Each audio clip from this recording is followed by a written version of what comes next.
Good morning, ladies and gentlemen. I'm meadsyreplays. Welcome back to the channel. In today's video, I'm going to be talking about a tank that I don't think should be in this tier. Now, recently we've had news, or not just news, we've had tanks that are moved up tiers. You know, the Camp Panzer 70, for example. And, you know, there's a tank that I've always said that should be tier 10 because it's good enough. You know, you don't even need to change much stats on the tank. Maybe hit points. That's about it. You don't need to change much at all. Now, of course, we are talking about the T-30. The T-30 is an American tier 9 tank destroyer that can easily be a tier 10. Easily be a tier 10. And once upon a time, this was actually a lot better than the E4. The E4 was kind of, you know, it was never a poor tank, but it was, compared to the T30 and the E3, because the E3 was so strong, the T4, the E4, sorry, was nothing special whatsoever. So yeah, I've always said that the T30 could be a tier 10, and I still rate that. I still confirm this should be a tier 10 tank. Now, the only thing I do not like about the tank is the legendary camouflage. I think they could do a lot better than the Gorgon there. I mean, some people might like it. I don't think it's too bad, but, you know, I would like a realistic camouflage for the T30.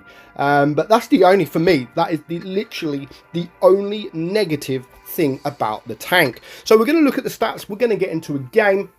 I literally had one game in this tank against tier 10, and it will showcase just how good this tank can be. Now, of course, do not run it with the tier 8 gun. Always run it with the end tier 10 gun. If you haven't got enough, I mean XP, save enough. Do not play this tank without that gun. So your turret, you've actually got a very strong turret at 279. Of course, you do have a little bubble on top, which is pinnable, so do be careful of that. But it's not a massive hatch. It's sort of, well, it's not a hatch, but it's, well, it is a hatch. But yeah, it is pinnable, but it's not a massive sort of weak point. Now, your hull armor, however, is a massive weak point at just 102 millimeters. Your DPM is 2,706. Now, we're not running it with calibrated shells. We're not actually running this tank with calibrated shells. We're running it with the rammer, which I will talk about why. So, the reload, first and foremost, is 14.19 seconds. So nothing too crazy, but it's okay. Now, your penetration is 259 on your AP and 310 on your APCR. I think that's, you know, I think that's enough. I think that is enough penetration.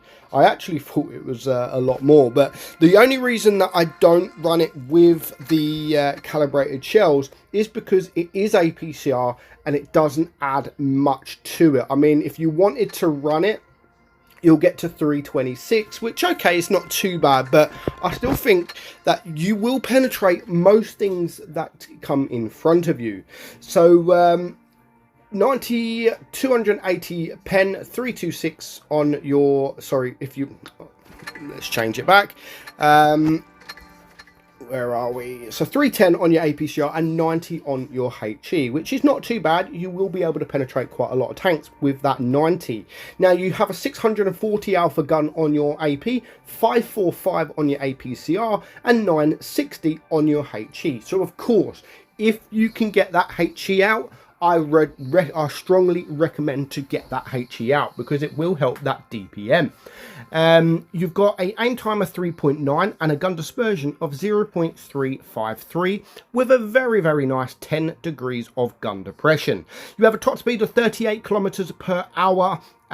So yeah, it's not the quickest, but it's also not the slowest. And like I said, I absolutely rate this tank. I think it is amazing, and it definitely could be a tier 10 tank. Now, this game, let me just turn the volume down. This game, there is only 2 tier 9s, me and the attack, against 5 tier 10 tanks. And of course, I am going to come out best. So I've decided to go to the left. Now, I don't know what my medium tank is. I think it's my medium tank. Stop aiming me, G. But obviously we have the leopard one there. I am spotted, and I'm debating whether I want to load the HE or not because of his angles. If he comes out, then he will show he's a HE. Now, no idea what my guy is doing. The TVP. Come on, dude. So he is coming out sideways, so I'm like, okay, I'm just going to wait. I'm going to be patient. I'm going to load the HE, and if he does come out, I may be able to get a nice, juicy 897 damage done to him, making him lose half of his hit points in just one single shot. So now he has to be very, very careful. However, we are 1 minute down, and there is one tank down a piece, and of course this leopard one, even though he's half hit points, he is still a very, very dangerous tank. So I don't want to push him because I don't want to get sort of, if I don't want to cross the middle there, because I'm going to just be in a shit position. So I decide to leave him for now. Now someone is capturing base C. I was hoping to spot them, but yeah, unfortunately they must be in the corner somewhere, thinking that they're maybe going to move. But yeah, no. So the leopard is now done. The TVP that I've been moaning about has actually taken him out, and now I can start pushing a little bit forward because I know that there is a Death Star around there. There's two heavies there, and there is the Centurion there, and of course the WZ here as well. So I know that most tanks are around, not the Death, why did I say Death Star? Most tanks are around here. The only tank I don't see is that Foch, but I'm not too worried about a Foch. Now, the WZ, yeah, okay, just ignore me. Thank you very much. Let's load the HE.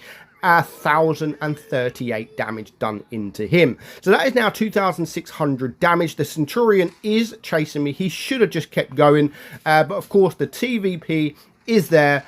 You know, he's protecting me like I needed his help. Like, you just sit at the back, dude. You just sit up that hill and stay there. Let me do the work. I do not need your help. He's actually got a couple of kills. So right now, there is just two tanks left alive. A full hit points Foch and, of course, the 60 TP. Now, what I love about this tank is how strong that shell is. 60 TP. See you later, mate. Go back to your garage, and a very nice ammo rack from a tier 9 to a tier 10 tank. Now that has just increased my damage up to 4,200. Now sadly I did try to go for the HE there, but yeah, it didn't pay off. I don't know if he just turned just at the right time or not, but you know, it was worth a go because I could have done over 1,000 damage there. So I get a nice final shot into this Foch and a nice 59 ram. And at this point, I'm just going to push him back. I know that the TVP is there. I know he won't be able to take me out. So I just sort of push him back, maybe get a little bit of ram damage. So overall, we don't really block anything. We block, I mean, a minimal. I think it was very tiny amount of damage. But we did finish on 5,196 damage. We get the mastery badge, and we got some assistant damage as well. We only got one kill. And as you can see, like, no problem whatsoever in finishing with that damage, finishing top, getting the mastery badge. So that is the T30, a tank that I've always loved. And again, with wargaming, moving tanks up and down or just up and around, you know, this tank could definitely go into tier 10. Let me know what you think in the comments below, but for now, hope you enjoyed today's video. I'm meadsy69, and I'll catch you all soon. Bye bye.